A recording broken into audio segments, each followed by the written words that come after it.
Pagkatapos sumarap sa publiko ng taxi driver na tinutukan ng baril sa away kalsada sa Valenzuela, lumutang na rin po ang SUV driver na kanyang nakaalitan. Pumunta ang SUV driver na si Marlon Malabute sa tanggapan ni Valenzuela Mayor Wes Gatchalian para isuko ang kanyang baril. Kusa na raw niya isinuko ang baril nang malamang kinansela na ng Firearms and Explosives Office ng lisensya nito. Una na siya sinampan ng reklamong alarm and scandal ng Valenzuela Police at grave threats ng taxi driver na si Henry Ong Jr.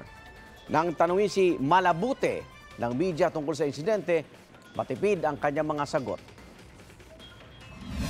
Hindi ko rin naman po kagustuhan yung nangyari.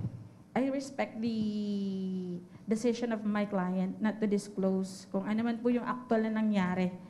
Kasi alam din naman na Mr. Henry kung ano po yung pinagmulan. Hindi naman po yun dahil bumabalang tapos tagkasan ng baril. Hindi po ganun. Igan, mauna ka sa mga balita. Mag-subscribe sa GMA Integrated News sa YouTube. Sa mga kapuso abroad, subaybayan nyo kami sa GMA Pinoy TV at sa www.gmanews.tv.